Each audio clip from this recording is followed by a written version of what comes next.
The city rose like a tale told by two different storytellers. On one side, glass towers shone under the bright African sun. Their windows reflected the sky so clearly that birds sometimes flew into them, thinking they were chasing clouds. On the other side, dusty streets cracked like old clay pots left too long in the heat. Children ran barefoot across those roads, their laughter mixing with the rumble of buses and motorbikes. The same sun warmed both the towers and the dust, yet the lives beneath them were not the same. An old man who sold roasted groundnuts by the roadside often shook his head and said, "When two trees grow from the same soil but reach different heights, the wind will test them both." Few listened to him. The city was too busy chasing tomorrow. In the open market, women with bright headscarves called out their prices. Fresh tomatoes, red as the evening sky. Sweet mangoes. Taste and see. Their voices rose like a chorus, strong and proud. The smell of spices and grilled meat floated in the air. Mothers bargained carefully, counting coins in their palms. Young boys pushed wooden carts loaded with cassava and yams. Life there was loud, colorful, and honest. But as the vendors shouted, long black cars slid past them like silent snakes. Their windows were dark, hiding the faces inside. The engines purred smoothly, drowning out the market's cries for a moment before disappearing down wide paved roads. The people in those cars did not bargain for tomatoes. They did not count coins. They did not look at the ground when they walked. Between these two worlds stood a cafe made of shining steel and wide glass doors. Its name was written in gold letters. Inside, soft music played. Outside, guards stood straight and serious. Yet the ground beneath that cafe had a memory. Years ago, before the glass and gold, there had been small houses there. Mud walls painted with care. Children playing under mango trees. Women cooking soup in blackened pots, while men returned from work at sunset. Laughter had once filled that space. Stories had once been told there under the moon. Now, only the wind remembered. The cafe served coffee from faraway lands. Its rich smell drifted into the streets, mixing strangely with dust and roasted corn. The price of one cup could feed a small family for days. Some people said it was a sign that Africa had risen. Others whispered that something had been lost. The city stood at a crossroads, though few admitted it. One road led toward modern dreams, tall buildings, foreign investors, fast money. The other road held ancestral roots, respect for land, community bonds, and the wisdom of elders. Many tried to walk both roads at once, but their feet often slipped. At the center of this rising city was a man whose name carried weight like a drumbeat, Kwame Mensah. People spoke of him with admiration. He built half the city. One taxi driver would say proudly, "He is proof that a poor boy can become a king," another would add. Kwame had started with nothing but hunger and ambition. Now he owned construction companies, shopping malls, and estates with gates taller than trees. His suits were cut from fine cloth. His shoes shone like mirrors. When he walked into a room, conversations paused. To many, he was the face of progress. Newspapers called him the Lion of Development. Politicians shook his hand and smiled for cameras. Young men looked at his life and said, "If he can rise, so can we." His empire of concrete and glass stretched across the city. Every new building was like a stamp of his will upon the land. Old neighborhoods became modern complexes. Open fields became parking lots. Markets were replaced by malls where prices were fixed and smiles were trained. Kwame often stood by his office window high above the ground and looked down at the city. The buildings reflected the sun. The roads curved like neat lines drawn by a careful hand. He would fold his arms and think, "I have shaped this place. I have given it a future." But in the quiet corners of his heart, another voice lived. He believed that poverty was a sign of weakness. When he saw men sitting idle by the roadside, he would shake his head. "They do not work hard enough," he once told a business partner. Opportunity is everywhere for those who have the courage to take it. He had no patience for excuses. To him, struggle was something to defeat, not something to mourn. Few knew that Kwame himself had once slept on a mat laid over bare earth. Few knew that as a boy he had walked long distances to school without shoes. Hunger had once been his closest companion. He remembered nights when his mother divided one bowl of food into 3 parts and claimed she was not hungry. But Kwame buried those memories deep. When thoughts of that small house from his childhood tried to rise, he pushed them away. He told himself that the past was a chain meant to hold a man down. He had broken free. He would never return to that life. Sometimes, in the silence of his large bedroom, he remembered his mother's voice. "My son," she had said softly one evening, "when you climb high, do not forget the ground that lifted you. A tree without roots will fall, no matter how tall." He used to nod and smile. But now, standing among marble floors and crystal lights, those words felt distant, like a story told to another child. Each morning, before entering his office, Kwame stopped at the cafe built on forgotten footsteps. He ordered the same imported coffee. He held the cup carefully, breathing in its rich scent. It was more than a drink. It was proof that he had crossed the river from poverty to power. As he sipped, he watched the city move. Vendors shouting, cars passing, children running, guards standing tall. 2 worlds under one sun. And somewhere beneath the polished tiles of the cafe, the earth remained silent, waiting, remembering, patient as time itself. The wind moved lightly through the streets that morning, carrying with it the smell of coffee and dust, ambition and memory. The city seemed calm, yet in the heart of that divided place, something unseen was beginning to stir. Kwame Mensah stepped from his sleek black car, the leather of his shoes whispering against the polished pavement. The guards straightened at his approach, and the cafe doors opened almost of their own accord. Inside, the scent of roasted coffee beans, imported from lands far across the seas, drifted like a golden mist. He nodded at the barista. "The usual, please, the golden roast." The words were more than a request. They were a proclamation.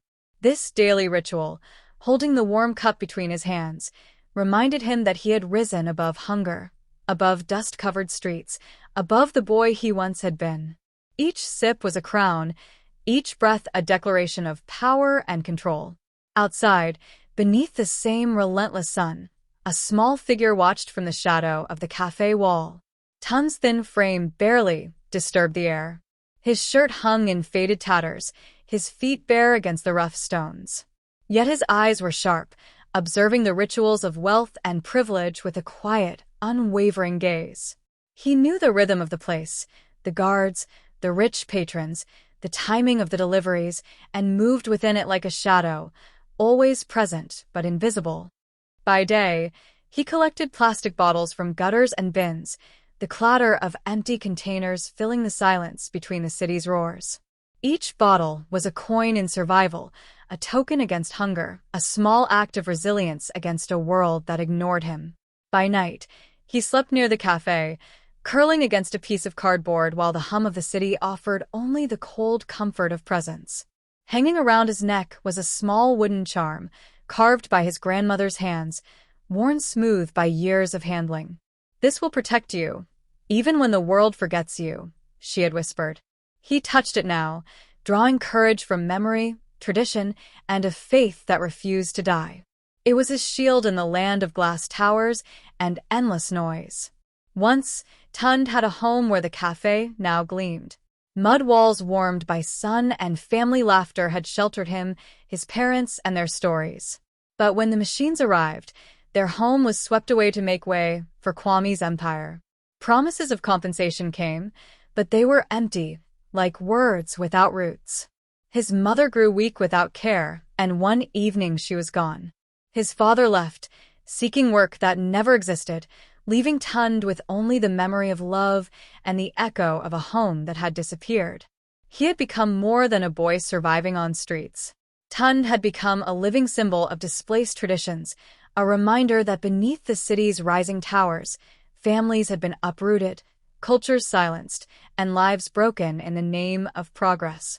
The morning sun climbed higher, indifferent and unforgiving, casting light on both the golden cup in Kwame's hand and the bare feet of the boy who watched him.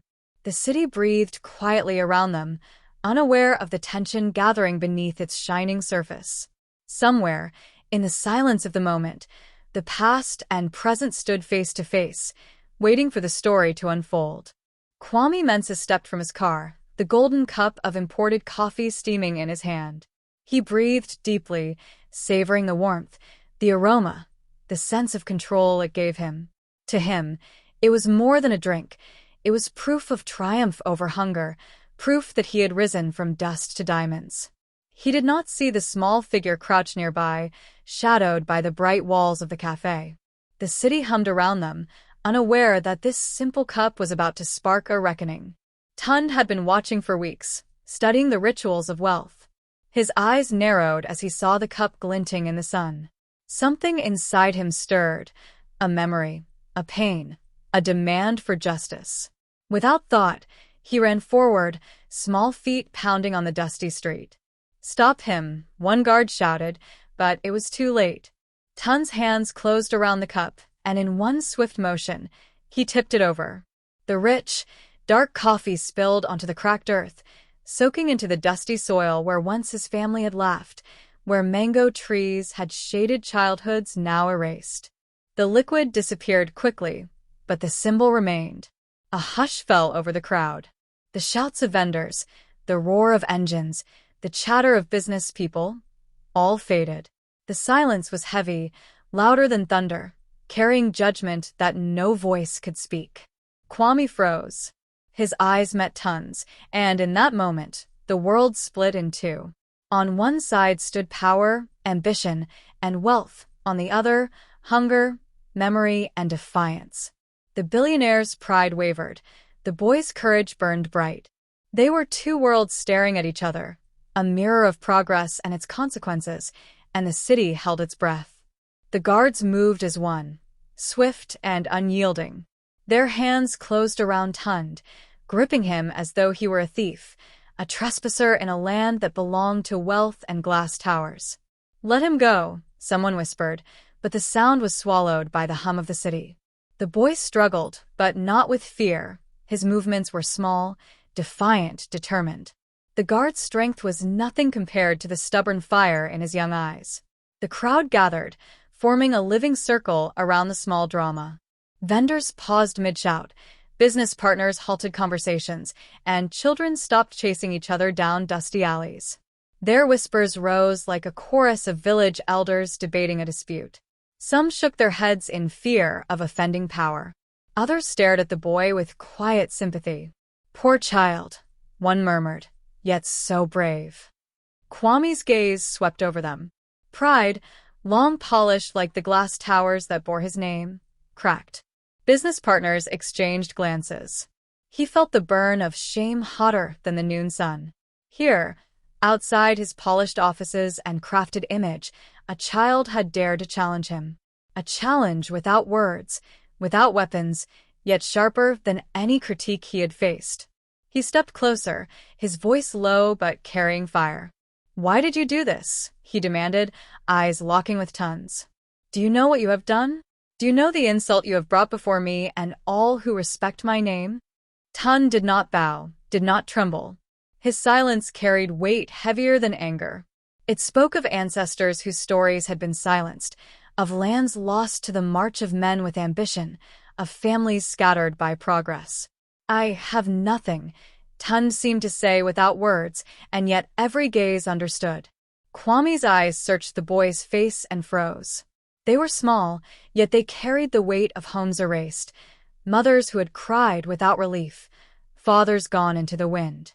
A glance, and Kwame saw the consequence of his empire laid bare.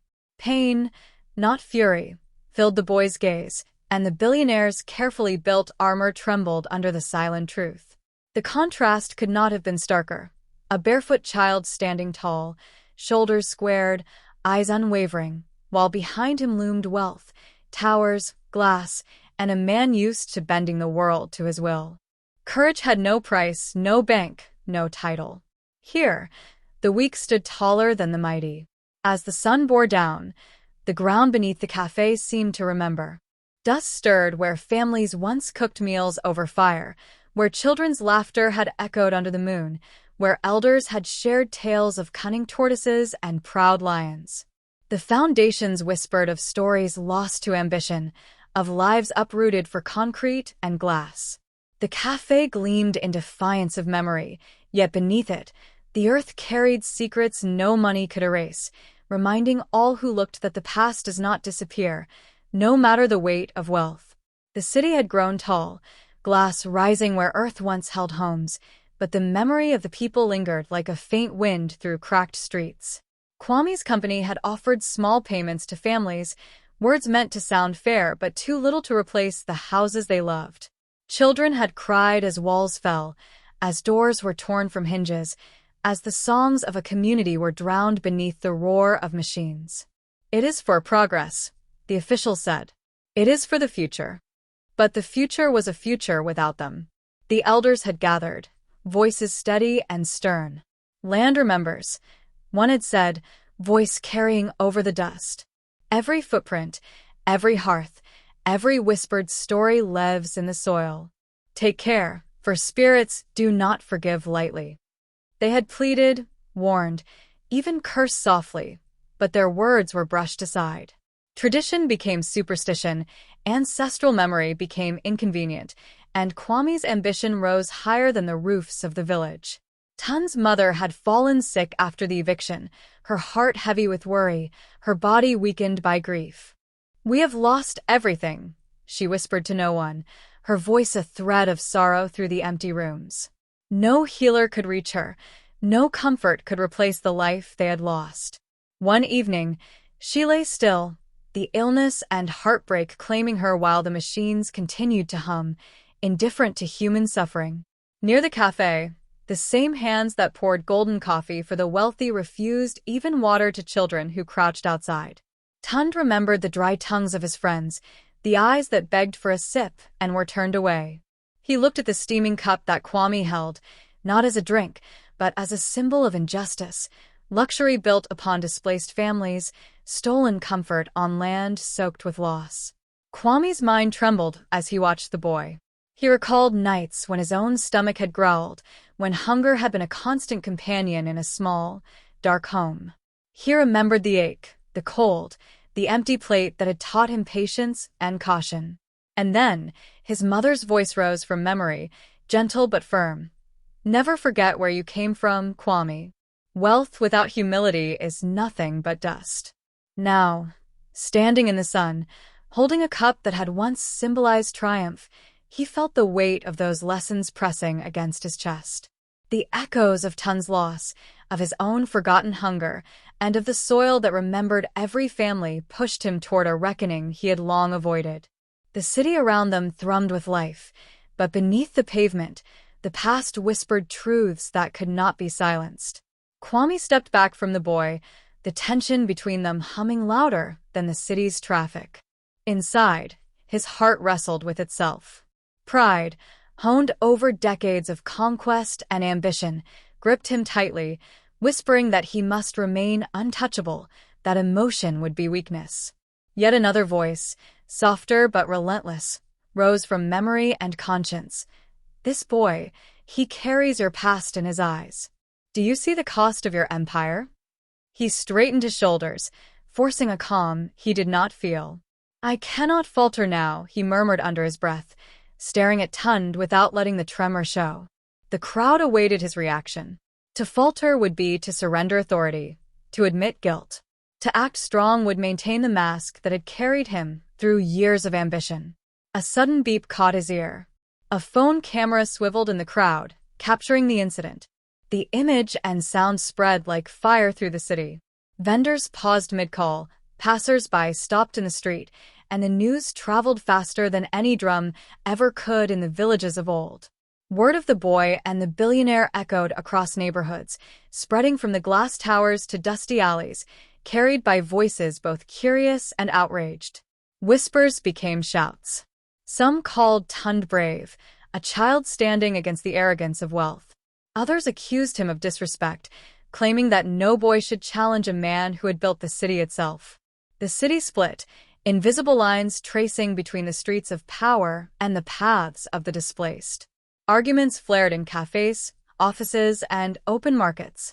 Modern ambition collided with ancient morality, each voice a testament to values that had long struggled to coexist. Kwame felt the weight of the city upon him. His empire demanded he protect his image, yet his conscience demanded acknowledgement. He looked once more at Tund, eyes clear, unwavering, holding the courage that no money could buy. He knew he stood at a crossroads: continue the performance of strength or confront the truth he had long buried beneath glass towers and steel beams. The city seemed to hold its breath, waiting for the choice that would define not just one man, but the balance between power and justice beneath the same African sun. Kwame lay in the grand mansion, the walls gleaming with marble and the chandeliers scattering light like captured stars, yet the silence pressed against him heavier than any noise. Coins jingling in distant vaults, servants moving like shadows. The empire he had built felt hollow. Sleep refused him, and every sigh of the night wind seemed to mock his wealth. What is power if it cannot quiet the heart? He thought. The golden cups on the tables, the expensive rugs beneath his feet, all treasures could not fill the emptiness gnawing at his chest. Outside, the wind stirred through the city, carrying voices he had long tried to forget. They were not the laughter of business partners or the applause of admirers. They were memories of a mother's gentle scolding, the soft urging to remember who he was. "Kwame, never forget where you came from," her voice whispered, brushing against his mind. The whispers became a tide, rising with every heartbeat, carrying echoes of hunger, loss, and promises made under simpler roofs. In the depths of his restless mind, the dream came. He saw the mud walls of his childhood home, sun-baked and crooked, trembling beneath the weight of machines. Each brick toppled like trust shattered, each crash a reminder of innocence lost. Children's laughter, once spilling from small windows, was replaced by the roar of steel and dust. And there he was, a small boy clutching his mother's hand, eyes wide with fear and wonder, knowing that the only shield he had was the love that held him close. The dream shifted, and Kwame saw the same fear mirrored in Tun's eyes, the boy who had defied him that morning. He realized the reflection was uncanny, almost cruel in its precision. Past and present, wealth and poverty, power and pain, all entwined beneath the same unforgiving sun. The empire he had built seemed fragile now, shadows stretching longer than the tallest glass towers. A soft knock broke the night's thick silence. The door opened slowly, and in stepped an elder with gray beard flowing like river mist, eyes deep with the knowledge of generations. Each step he took carried authority, not from power or riches, but from the weight of tradition and ancestral wisdom. He bowed slightly and spoke, his voice heavy, deliberate. "Kwame Mensah, a man who has climbed high on ambition, must remember the ground that bore him. Wealth without compassion leaves a man hollow, no matter how full his coffers." Kwame sat upright, chest tightening. The words were heavier than gold, pressing down with the force of mountains. I thought I had built everything," he whispered. "I thought strength was measured in towers, in coins, in dominion over land." The elder shook his head slowly. "Strength is measured in how a man treats those who have no voice, who walk in the shadow of his ambition. Money may fill the coffers, but it cannot feed the soul. Remember, young man, the land remembers what men forget." Outside, the night wind carried those truths further into the city, stirring memories and conscience alike, as Kwame felt the first true tremors of guilt beneath his pride. The mansion was no longer a sanctuary, it had become a chamber of reckoning. And in that silence, he finally heard the voices he had tried to ignore, the whispers of the past, the cries of the displaced, the echo of a mother's warning rising from the depths of time. Kwame listened as the elder's words settled over him like a weighty cloth. "The land remembers what men forget," the gray-bearded man said, voice low but heavy with truth. "Every tree cut without honor, every home taken without respect, carries the cries of those who walked before us. Spirits do not forgive easily. A man may build towers of glass and steel, Yet the earth beneath will whisper of injustice until it is mended. Kwame swallowed, his throat dry. The proverb spilled from the elder like river stones rolled by generations. He who forgets the footprints of his ancestors will stumble on his own path. The house built on stolen soil will one day collapse under its own weight. Every word struck at the pillars of his pride. For the first time, he questioned whether ambition alone could carry a man. Haunted and unsettled, he returned to his office, where glass walls reflected wealth without warmth. He summoned his managers, instructing them to dig through the records of the evictions tied to his construction projects years ago. Files were pulled from dusty cabinets, pages yellowed and brittle with time.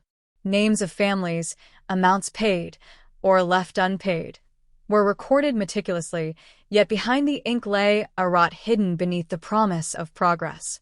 He found discrepancies that made his chest tighten. Payments meant for families had been pocketed, promised compensation vanished, signatures signed in haste, and complaints ignored.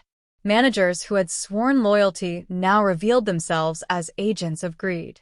"How could I have missed this?" he muttered, voice shaking. Each line of paper was a mirror, reflecting not only the corruption of others, but his own blind ambition. Kwame's eyes fell on the stacks of documents bearing his signature, each mark a betrayal written in his own hand.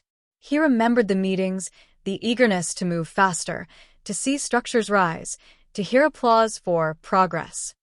In his desire to build, he had failed to watch over the people whose lives were being uprooted.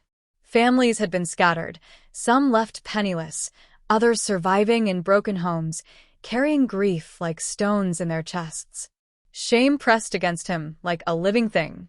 He realized the truth cut deeper than any rebuke from an outsider. He had betrayed the very people whose trust had once allowed him to dream beyond the dust of his childhood.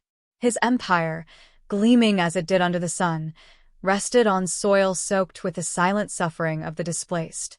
With heavy steps, he walked to the cafe where it had begun, the polished glass building standing defiantly over ground that once hummed with life and laughter.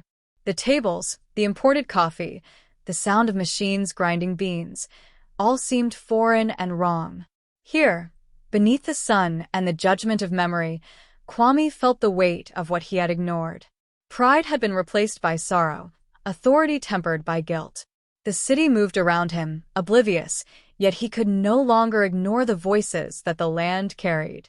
He looked down at the dusty earth, imagining the homes that had stood here, the meals cooked over smoky fires, the children running barefoot in the heat. The land remembered. And now, for the first time, Kwame was ready to remember with it. Kwame approached the cafe again, the morning sun harsh on his face. There, huddled against the dusty wall, was Tund. The boy's thin frame shivered, not from fear, but from hunger. His eyes, once defiant, now reflected fatigue. The street had worn him down like rain on dry clay. Each breath seemed a struggle, yet the fire of life, faint as it was, still flickered. Kwame stopped, his chest tightening. He saw more than a child before him. He saw himself, years ago, small hands clutching at nothing, stomach empty, voice unheard. The boy's silent suffering mirrored nights he had once endured, when the world seemed too vast and cruel for one small soul. This is me," he whispered under his breath, though no one could hear. A strange warmth spread through him, melting the hard walls of pride he had built over decades. Memories of power, accolades, and towers of glass felt hollow compared to this fragile truth. The strong mask he had worn for years began to crack, deep fissures appearing like drought-split earth. Slowly, deliberately, Kwame bent his knee before Tund. The action was quiet, yet it shook the air around them. Security guards and onlookers froze, unsure what to make of this reversal. The man who had once towered over the city now bowed, not in defeat, but in recognition of responsibility. He placed a small cup of water in front of the boy and a plate of simple food. "Drink," Kwame said gently, voice low, carrying both apology and care. "Eat, child. You deserve more than hunger." The gesture, small in appearance, felt sacred, as if the water itself carried cleansing power, washing away years of pride and neglect. The crowd, once murmuring and judgmental, fell silent. They watched, holding their breath, sensing that something profound had shifted in the air. The city's usual rhythm of ambition and applause paused, replaced by an unspoken acknowledgement. A man had chosen compassion over status. Kwame remained on one knee, eyes meeting Ton's. In that moment, he understood that true success could not be measured in wealth or towers, but in the care taken for those swept aside in the march of progress. He accepted that his triumphs came with shadows, and that it was his duty to step into the light of accountability. The boy drank slowly, and Kwame felt a seed of change take root, a promise that from this day, power would be tempered by conscience, and redemption could begin beneath the unforgiving sun. The wide city square buzzed with murmurs, a mixture of curiosity, hope, and skepticism. Beneath the bright African sun, citizens gathered, workers, elders, families, and even children who had watched the rise of glass towers while their homes crumbled. Kwame stood before them, his posture measured, yet the weight of his own conscience made him tremble slightly inside.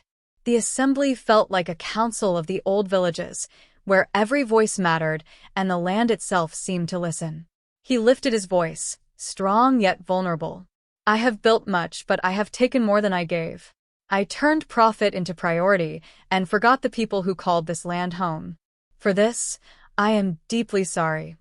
His words fell like rain on dry earth, soaking into hearts long weary of promises from the powerful. Whispers passed among the crowd. Some nodded in quiet approval, others still struggled to believe. Kwame continued, each word deliberate, each gesture rooted in sincerity. "We will rebuild the homes we displaced. Families will have a place to cook, to laugh, to live as they once did. Justice is not in speeches, but in the hands that lay bricks and raise walls where pain once stood." His announcement was more than policy. It was an offering of repair, a tangible act meant to honor the lives disrupted by ambition.